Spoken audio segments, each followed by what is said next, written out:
আজি আমাৰ শোণিতপুৰ জিলা মহিলা মৰ্চাই শক্তি বন্ধন হিচাপে এক কাৰ্যসূচী লৈছে যে যি মহিলা আত্মসহায়ক গোটৰ যিসকল জীৱিকা সখী বা বিভিন্ন NGO বা মহিলা সবলীকৰণত যিসকলে ভূমিকা পালন কৰি আছে তেখেতসকলক আমন্ত্ৰণ কৰি তেখেতসকলক সন্মান জনোৱাৰ এই কাৰ্যসূচী আমাৰ মূল লক্ষ্য হৈছে সমাজত যি মহিলাসকলে আজি আত্মসহায়ক গোটৰ জৰিয়তে যি এক নতুন পৰিৱৰ্তন আৰু সমাজক শক্তিশালী কৰাৰ এক প্ৰয়াস কৰিছে তাক আমি কেনেকৈ সহায় কৰিব পাৰোঁ।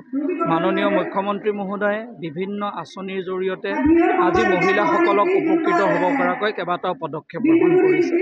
ঠিক তেনেধৰণে অসমৰ ভাৰতৰ প্ৰধানমন্ত্ৰী নৰেন্দ্ৰ মোদী ডাঙৰীয়াই কেনেকৈ সমগ্ৰ ভাৰতবৰ্ষত মহিলাসকলৰ সকলো দিশৰ পৰা সামগ্ৰিক উন্নয়ন আৰু পৰিৱৰ্তন হ'ব পৰা তেওঁ কেইবাটাও পদক্ষেপ গ্ৰহণ কৰিছে।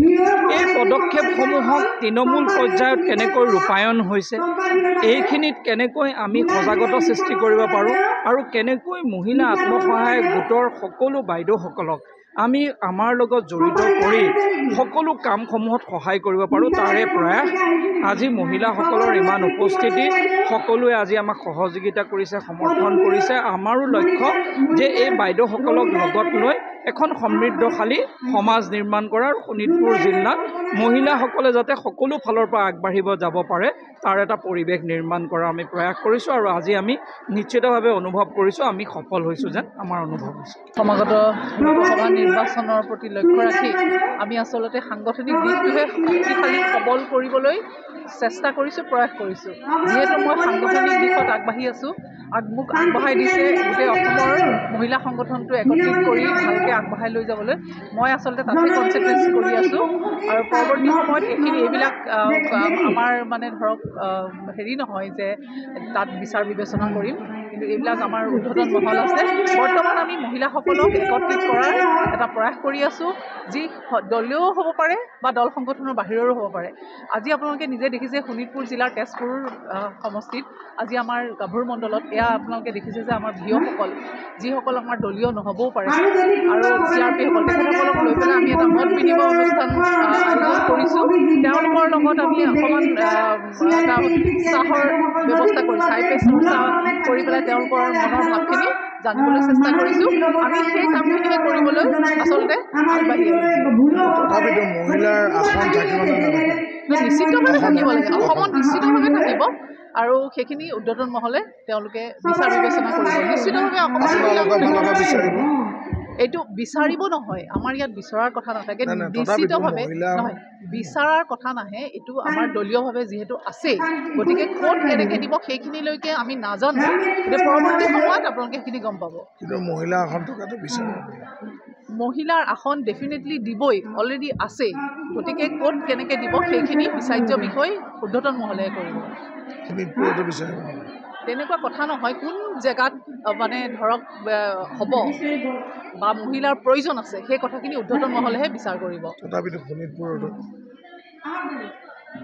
মই এই মহিলাখিনিৰ লগতে কাম কৰি আছোঁ আৰু সেই কামৰ বা প্ৰয়োজনীয়তা অনুভৱ কৰিহে উৰ্ধ্বতন মহলে বিচাৰ কৰিব। নৰেন্দ্ৰ মোদী ডাঙৰীয়াৰ খুব আগ্ৰহ আছিলে যে তেওঁ সমাজৰ উত্তৰণৰ দিশে, সমাজৰ সংহতি, সমাজৰ উত্তৰণ, আৰ্থসামাজিক উন্নয়নৰ দিশে যিসকল মহিলাই দিনে ৰাতিয়ে কষ্ট কৰিছে সেই কেডাৰসকলৰ লগত আমি যাতে জড়িত হ'ব পাৰোঁ, ভাৰতীয় জনতা পাৰ্টীৰ কাৰ্যকৰ্তা যাতে সেই কেডাৰসকলৰ লগত জড়িত হ'ব পাৰে, তেওঁ সেই শক্তিবন্ধন নামে এটা অনুষ্ঠানৰ জৰিয়তে আমি তেওঁলোকৰ লগত যাতে যুক্ত হ'ব পাৰোঁ। গতিকে তেওঁৰ আগ্ৰহক সন্মান কৰি আমি শোণিতপুৰ জিলা মহিলা মৰ্চাই আজি এই কাৰ্যসূচী আমি হাতত লৈছোঁ। যি লোকসভা নিৰ্বাচন, সেই লোকসভা নিৰ্বাচন আপোনালোকৰ মহিলা ফালৰ পৰা কিবা বিচাৰিব? আমি আচলতে বিচৰাৰ প্ৰয়োজনেই নাই। নৰেন্দ্ৰ মোদী ডাঙৰীয়াই মহিলাক ইমানেই আমাৰ শ্ৰদ্ধাৰ যশস্বী প্ৰধানমন্ত্ৰী, তেওঁ যিমানখিনি মহিলাক দিছে আমি তাতেই সুখী। আমি বিচৰাৰ প্ৰয়োজন নাই, তেওঁ উৰ্ধ্বতন কৰ্তৃপক্ষই এয়া চিন্তা কৰি থ'ব আৰু মইতো বিচাৰিমেই মহিলাৰ আসন থাকক। আপুনিও ভুগিছে নেকি গেছৰ সমস্যাত? গেছ আৰু লিভাৰ ৰিলেটেড সকলো সমস্যাৰ একমাত্ৰ সমাধান গেষ্ট্ৰচিটি। বদহজম, এচিডিটি, ফেটি লিভাৰ, পাইলছকে আদি কৰি ভিন্ন গেছৰ সমস্যাৰ সমাধানৰ বাবে কেৱল আপোনাৰ কাষত গেষ্ট্ৰচিটি।